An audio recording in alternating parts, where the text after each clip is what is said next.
Hi, I'm Rora. Hi, I'm Jane, We are Birds of Clay. and this is Clay Connections, a short podcast series where we delve into the intersection of well-being, community, and of course, clay. We would like to pay our respects to the traditional custodians on the lands on which this podcast is recorded. We acknowledge the rich history of art, craft, and storytelling that has been occurring for millennia, and acknowledge elders past, present, and country as provider, protector, and guide. Working with clay is intrinsically linked to country, and we would not be here without the care and connection that our First Nations peoples have shown for thousands of years on this continent we call Australia.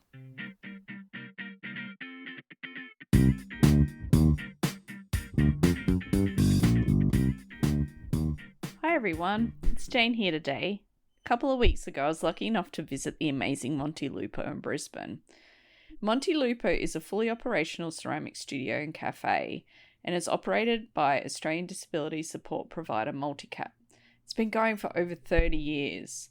I had such a great day. I hung out there all day and there's such a good vibe, and I chatted to so many of the people involved. Everyone was really busy, so I only got to record a small amount of stuff.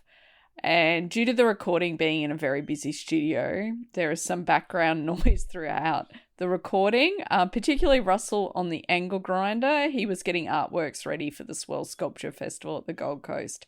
So it was a very authentic experience.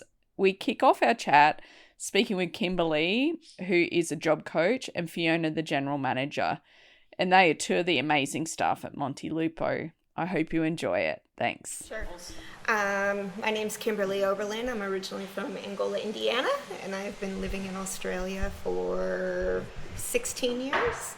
And I've been working at Monte Lupo for 8.5 years. I have a fine arts degree in ceramics and general arts.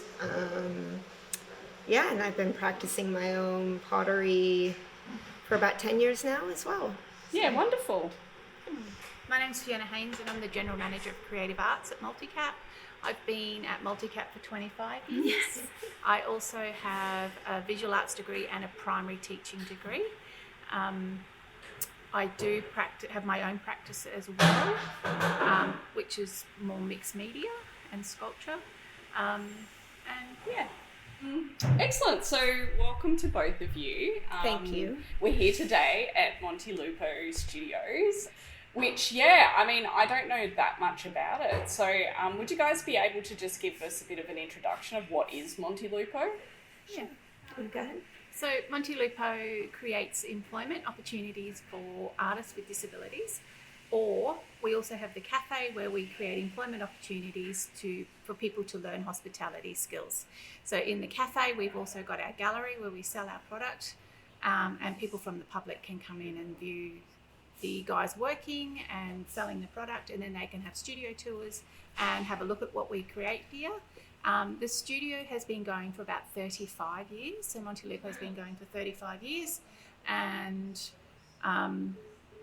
we create artwork that supplies galleries across southeast Queensland primarily. We do try and be part of competitions and exhibitions. We have about 8 exhibitions of our own a year, which is quite significant with the amount of work that we create. The sale of the product goes back to pay the support employees' wages. So everything goes back into the business to pay the wages and create more opportunities for artists with disabilities. Great. So it's kind of like a social enterprise model. Yes. Yeah, fantastic. Yeah. That's great. And why do you think you work with clay? Like, why clay? So originally it was set up by David Usher. I know, my lecturer. Yes. Oh. Yeah. So it was set up by David Usher, and his mother was a potter, and David's a potter, obviously. And I think clay is a medium that can be utilised by people with various skill levels. So I think that is why there's a focus on using clay. Obviously, we've morphed it over the years, and we've created, we started making tiles because people with different skills can make tiles, and we make big sculptures because people with different skills can make big sculptures. Mm-hmm. We haven't always done those things, but it's always evolved. When David was here, it was mostly throw-on work. Now we've evolved to sculpture and throw-on work. But the majority of our people collecting Monte Lupo would be all sculptural now. Yeah. So it's just evolved over time, and what we're good at, what we can do, the people we have working here. I think another great thing about pottery and clay is that it's just so tactile, and you could just really get in it and get dirty and have fun, and no matter how many mistakes you make, you could always fix it, and up until a certain point anyway. But just 3D art is just so important for your mind to think around how things are built and structures, and Yeah, it's really interesting. That's something we're kind of delving into. It's something I'm really interested in exploring more in this little series we're doing. So, it's great. And it's so wonderful you've been going for so long. Yeah. And I feel like you've got a really distinct style. So how do you think that came about? Ultimately, we want to make people smile. And a lot of our sculptures are very whimsical. They're very bright. They're very happy. And one of our main pieces that we make is called the Garden Dweller, and we do them in various sizes, but we want them to stand out at people's houses and gardens, and it's about there's no hidden meaning behind them. Like there's no big fancy written meaning. It's about making people happy, and it's about that whimsical, joyful feeling that you get looking at them. And they'll have them forever. You know, I've got sculptures in my garden that I bought 20 years ago, and they're still there in my garden. So they will be there forever. So it's about making people happy. That's wonderful. And your work that Monte Lupo produces really does. I remember being at the Goma markets and seeing this fantastic vase. It was just every colour you can imagine, and it was covered in like 3D kind of fairy bread. And I remember just thinking that is the best. Like, I'm always mad I never purchased it. But that's great. What do you think? Do you guys say members? Employees. What do you think the employees get from coming here? I think they get a strong sense of pride that they are employed and they are members of the community. We have one gentleman here, he works 5 days a week, and it's his life working here. He loves, and he's been here for 24 years, Paul Yeek. It gives him purpose. It's his routine, and he gets quite upset if he can't come to work. His mum says, and his mum says, when we retire, Paul's going to retire, because he's been with us for so long. Paul, this is just his safe place. I mean, it is employment. It's like, why do we go to employment? To be paid, to be in the world and contribute. And feel valued. And another strong ethos that we try to do here at Monte Lupo is teach empowerment and independence. Even though a lot of the tasks, it would be faster for other people to do, but we want to show that everybody is capable of doing everything, It might take a couple years for them to learn certain skills, but we're more than happy to provide that for them. Yeah, that's wonderful. So is there a kind of mentoring system that happens? So each person has a job coach, and that job coach is there to mentor and assist that person to achieve the workplace goals. So obviously we have a lot of work deadlines that we have to meet. So the job coach helps the guys meet the deadlines. So, we've got chairs here that the customer wants them by tomorrow. So we've had a couple of people working on them to get them finished. So it's not just one artist working on something either, which I think gets a little bit confusing, or it's not one person. You might have 15 people working on a sculpture. So Kimberly might be the lead person making all these sculptures, but Sean and Miles have helped build the structure. They're my muscle. Although, Kimberly will say, I need 4 heads, I need 6 arms and 10 hands, and I need all these embellishments, and I need the body made, and then Kimberly pulls it together. That's wonderful. So and then it will go down, it'll be fired. It'll go down to the decorators. They'll paint it. Then it goes into the kiln. Someone else glazes it. Then it comes out and someone else mosaics it. Someone else grouts it. So you've got all these people contributing to the finished product, to the whole the whole thing. So it's about everyone working together. It's not about one artist. It's almost like the traditional way potteries worked in like China and Japan, Yeah. where it wasn't like you never signed your name on the pot, like your pot was from a region and it was a community effort. So that's So great. if you talk to David, David's mum or stepmum actually studied in Monte Lupo in Florence, and they have the same ethos that we do, where mini hands help make the piece. So even unloading the clay. So so that's where the name Monte Lupo came from, because David's mother-in-law Kitty, who recently passed away, she studied over there. Yeah, so that's where the name came from. Yeah, she was an amazing woman. Yeah, Yeah, we're she lucky was. that we've had people like that in our community that have really set these things up. And I mean, it's great that it's still going and that it's still, like, you guys look very successful. Yeah. Thank Yeah, you. yeah. We're getting there.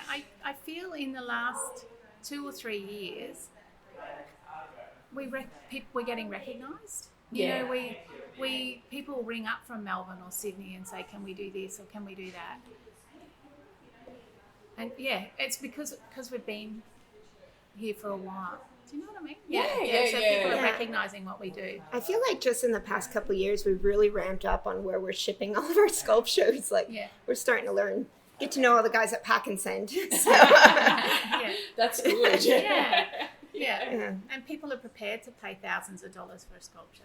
That's wonderful. Whereas 10 years ago, it was made by a person with a disability, so they expected it to be cheaper.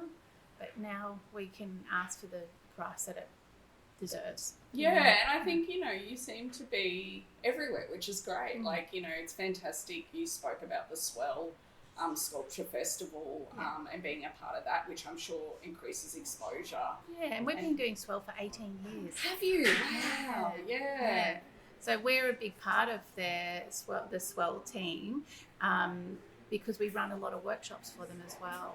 So because we've had that longevity with them, it is like a partnership. Yeah, that's great. What was your installation at Swell this year? We can show you. Yeah, great. It's still a work in progress. So all that grinding out there, that's we've got to put it all together yet. Yes. We don't even know if it's going to fit together. Yes, it will. It'll be fine. It sounds It'll like be ceramics. Install days on Tuesdays, so we have 5 days to make it work. Yeah. We So started start months putting ago. it together today. Yeah, fantastic. That's great. I wish we could get down there. So my co-host Aurora couldn't be here today, but something that we've been talking about a bit is a lot of working with clay for wellbeing community building is all about the process. And I can see that process is a really big thing here, but I can see that the outcome is also really important. Like, where do you think people get the most from? I think of the process. Yeah. Because working in disabilities, people with disabilities probably respond better to having a process because then they know what's expected. So, they come in the morning, we've got a whiteboard over here, so they're not having to come and ask us what they need to do. They can go and look at the whiteboard and they got job 1, 2 and 3. Then they can go on their day and start doing it. So then they're not reliant on someone telling them what to do every day. They've got the process set up. We do a lot of training, like on-the-job training, where we're mentoring every day, like Kimberly teaching Miles to sculpt the big ladies. That's a one-on-one process, isn't it? So even though then we don't get funding to support them one-on-one, we wanted them to achieve because we recognise they've got the skill. Yeah. But it's all about the process. And that's high level skill, like some of those large sculptures. Yes. So Kimberly's got sticks with sizes. So she'll say to Shawnee, I need a sculpture that is 750 centimetres, and we've got a stick. Yeah. Or, we've broken it up. So if Kimberly says I need 5 heads, and I need the good head mould, so he'll go and grab the good head mould and make the 5 heads. It's labeled the good head mold. I like that. That's great. Or, if she needs arms, we've got like sewing pattern templates that they go and pick the arm. So then we've got consistency with our product. Yeah. And it's a process. Yeah. So every process is broken up. Or if we need embellishments, we've got thousands of cookie cutters here that we then sit in Tupperware containers ready to be used. So it's all about having that little process so it helps. It streamlines everything. Yeah, and it sounds like a really big part of it is community. So that process, it's lots of people working together, but also I just had a cup of tea at your cafe here, and it seems the people that are coming in to buy their cups of tea know you guys. Like it's so yeah. Do you think, like, I mean, I know this is obvious, but would you be able to speak to like that aspect of community? Like, where do you think community lies? Like, is it in this studio? Does it reach out? Does it? Well, a few years ago, Monte Lupo opened its doors to the public to do workshops, and now almost every single workshop we do is sold out because the community is starting to recognize and find us because we finally have opened our doors.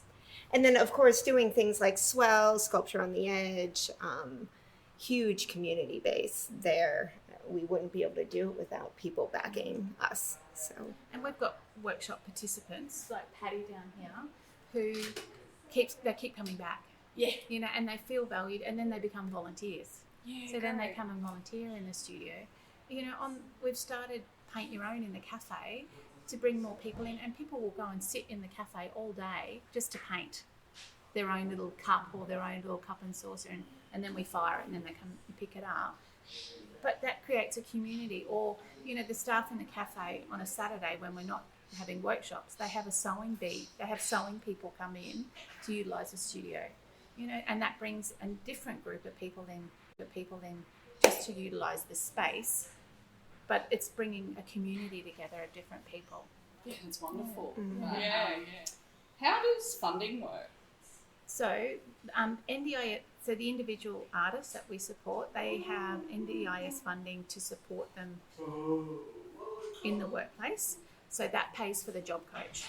Yeah, great. Yeah. So a lot of these guys are funded either 1-on-1, 1-on-2, 1-on-3. Michael, who you'll meet later, is funded 1-on-7. So that means he only gets like 8 minutes of support an hour. But that's all he needs. Yeah. You know?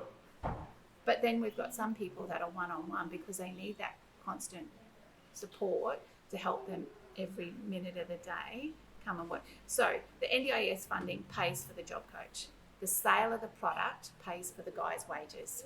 Oh, fantastic. Yeah. and what other things we need to buy here in the studio, all the glazes and clay, broken tools we need to replace. Yeah. Fixing kilns. Yes, fixing kilns is a big one. Replacing elements. Yeah.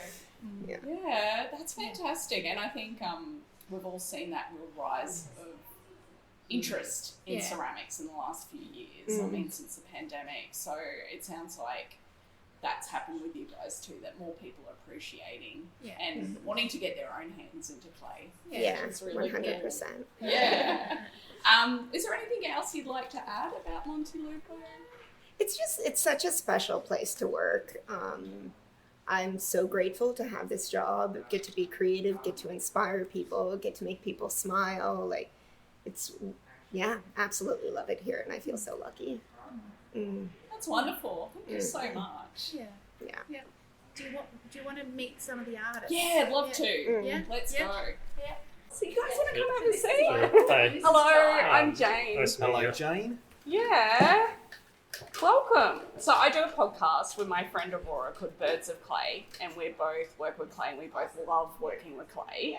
So I'm here today. We're doing a little series on well-being and community in clay. So I thought Monte Lupo would be a great place to come and have a chat. Would you guys like to say your name first, and what are you doing today in the studio? So, Do you want to go first? Yeah. I'm Michael, and I'm a decorator's assistant. I've been working for Monte Lupo for 8 years, and for the moment I've been working on a garden dweller on decorating. Yeah, fantastic. From the start to the finish. That's great. It looks like a lot of decorating. Yeah. Yeah. 8 years. That's a great amount of time. Yeah, still enjoyable for me. That's good. Yeah. What about you, Joe? Hello, my name is Jai Phillips. I am 23 years old. I am also a decorator. I've been working for Monte Lupo about 3 years.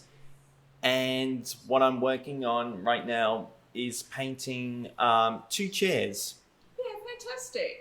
Do you normally do painting work? At most occasions, yes. But if there are some different activities to do in Monte Lupo, then that's basically one favorite work I've got to do for Monty, and yeah, just basically do different things. Yeah, great. Excellent. So what do you think, Michael? What is your favourite thing about working at Monte Lupo? I mostly like decorating. Yeah. Because art is usually my favorite subject since back in school, or in since my childhood hobby. Yeah, that's great. And how does decorating make you feel? Make me feel good, and as well motivated. Yeah, that's great. Yep. Just to keep me busy all the time. What about you, Jai? What's your favourite thing about working at Monte Lupo? Well, basically, still decorating. Like, if anything visualizes in your head, if there's anything that is blank, you put it, you put the picture from your mind to the pottery, and it comes out what it's revealed. Actually, so I've been doing drawing since I was so little. Actually, it always helps me communicate. It also keeps me busy. It's always my favorite hobby, and I love to not only drawing, but I do like to do character designing, and make some stories about them as well. Excellent. And have you guys made any, has it always been decorating, or were you on building at any stage, or have you just been always decorating?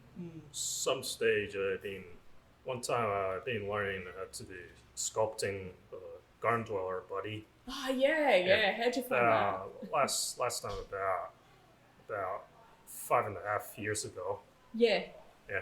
Yeah, wow. But you found decorating, and that's kind of what you mainly do now, both of you. Yeah. At least we try something with new skills. Yeah. It's good though, isn't it? Like honing that skill that you've started and just keeping on working and getting better. Yeah. Yeah. Mm-hmm. That's great. Is there anything else you'd like to share about working at Monte Lupo? I'm not too sure, to be honest. We just do our basic learning and do our basic activities around Monte Lupo. If it's written on our board, we do what we do. That's great. Yeah, it sounds like a really good system. Yeah. And how many days a week do you guys come? I usually do 2 days. Yeah. But I'm going to be planning to do increasing my days into 3. But I feel like just do a little something different in between, rather than just do 3 days for Monte Lupo. I think we could all learn from that. I do too much clay. I need to have a break. Yeah. What about you, Michael? How many days are you here? I usually work 4 days a week, Monday to Thursday. Yeah, great. So it's nearly your weekend. Yeah. Yeah. Oh, thanks, guys. Thanks so much. That's great. Wow, how good was that? After talking to the boys, I went for an explore around the studio. Michael showed me his decorating process, which was amazing, so detailed. I saw all the kilns, I met the work experience kids, and it's such a busy studio. I would have loved to have chatted to everyone for longer, but they were so busy. I then got to chat with Kimmy. Kimmy started at Monte Lupo as a supported employee and now works as a job coach. I heard around the studio that Kimmy is a great advocate and holds a strong culture. Here's our chat. Hi, Kimmy. How you going? So, Kimmy, can you tell me a little bit about your role at Monte Lupo? So my role has kind of morphed a lot over the years. So I actually joined Monte Lupo as a supported employee. So I was very new to the workforce. I came straight from school, did a lot of work experience through here. And then I was offered a job, which was awesome. So learning ceramics, learning the expectations of a job, and where I kind of fit into that kind of role. And then as time progresses, I kind of went, oh, I'd like to progress my skills and further my career a bit more. And so I kept working to just kind of climb that ladder, I guess you could say. And so I worked really hard to, work really well with my co-workers, and, eventually started taking on a bit more responsibility. And I eventually became a job coach, which I was really fortunate to do. And that's kind of where we are now. Yeah, that's great. So what does being a job coach kind of look like?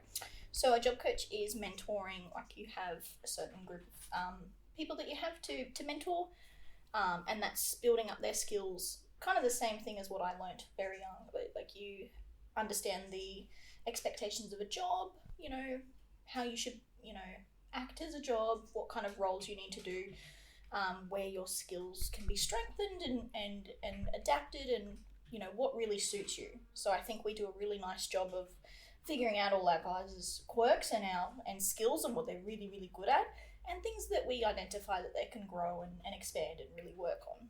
And that will then help them, if they want to move on to future endeavours, then we can build them up and grow those skills. Yeah. So how long have you been here for?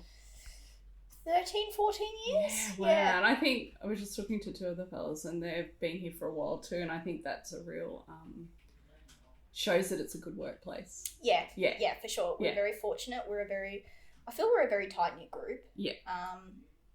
We respect one another. We know how to work with each other and how we bounce, where we can bounce ideas off of, or, we know we're pretty flexible and going, hey, we need to do this, so can you do this? Or, we're really team-oriented. Yeah, that's really great. Yeah. So what would be one of your things you enjoy the most about working at Monte Lupo?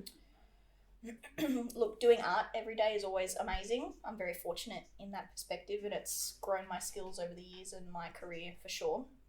But something that's kind of happened in the last maybe 3-4 years is just watching people that you do mentor, watching them grow, coming out of their shell, learning to, even if it's something as might be simple to you and I, which is, learning their alphabet or learning their numbers, and watching them grow and just be really confident with that. Some people come in and they're really quite meek and shy, or they're like, I can't do it. And then over time, as you work with them and mentor them, and then they go, hey, well, I'm good. I know what I'm doing. And it's like, yeah. That's awesome. That's the best part. Yeah, excellent. And do you think working with clay is an important part of it? I think it really helps. I think it's a really good distraction for our guys. Like, they learn that it's okay to get messy. They learn that we can do a really hard job that gets messy, but we're also evolving and, expanding ourselves at the same time. I think it's good to kind of, not detach, but like to kind of break down those barriers of tactile if you can, or, work on them. Some people come here and they start off really clean, and it's not that that's a bad thing, but it's like, it's okay to get messy, or it's okay, and you kind of build up that tolerance to becoming messy. But yeah, that's amazing. I mean, I'm one of those people. I've been throwing on the wheel for 5 years, and when I do, I have clay in my hair. And everyone's like, "You'll get tidier." I'm like, "No, I won't." No, that's it. I'm the same way. I walked around with oil paint on my face yesterday, and it's just like, that's part of the job. Yeah. It's really, it's such a restrictive box sometimes that our guys arrive, especially if they're new to the workplace. They come in such a box, and it's really good to see them break down those walls and just go, yeah, it's okay if I get messy, because it just washes out. It's okay if we get clay on us, because, we've got a sink that we can clean it off later. And breaking down, I think, that fear too. I feel like there's a strong fear for a lot of the guys. Yes, it's totally tactile response, and that you can't change, which is great. But you can kind of work with it to kind of ease it a bit more. Yeah, and it sounds like because the jobs are, like, people get to do multiple different things. If tactility is too much for you, you could be a decorator. Yeah. Or, there's kind of like a place for everyone, it seems. Yeah, and even then, like, it's, the beauty of this place is, even if guys go, oh, I'm a bit worried, it's still a workplace, like, through and through. So we'll go, okay, well, if you don't like to do that now, we'll work on it. So it's not completely erasing it from their duty, but it's building up their tolerance to that job. That's brilliant. Yeah. High expectations. Yeah, for sure. You know, we have deadlines, we have expectations. There are things that you can and can't do just like any other job. And I think it's really nice that our guys get treated in the same respect as, you know, a CEO from Macca's or something, you know. It's in the same response. I have duties, you have duties. You need these done by this time. You know, we need to work together to get to that deadline. That's brilliant. Yeah. It seems that community is a big part of it, especially here, and like the outreach stuff. Do you do any of the markets or like Swell Festival, things like that? Swell's probably our biggest kind of outreach, if you want to use that term for sure. Swell for us is just a big advertisement, basically. We're trying to get our name out there into the community. And, you know, the one thing about Swell is that we do school workshops. So we have schools coming from Dalby, from, you know, out in the sticks. And when they come and they go, oh, whoa. And then we'll do a little spiel about, you know, what Monty is and how we help. And then we've had, you know, some students come through from all different areas to go, hey, well, I heard about you from here. You know, can I join this? You know, we've moved, or is there anything my way that you could support us with? So it's really about reaching all those connections where we can grow, and then maybe future endeavours can happen, which is awesome. That's awesome. That's so good. Is there anything else you'd like to share, Kimmy, about Monte Lupo? No, I think that's good. Thanks everyone for listening. What an amazing place. I loved my day at Monte Lupo, and if you ever get a chance, I really recommend visiting. It's just such an inspiring place full of good energy, good vibes, and strong community.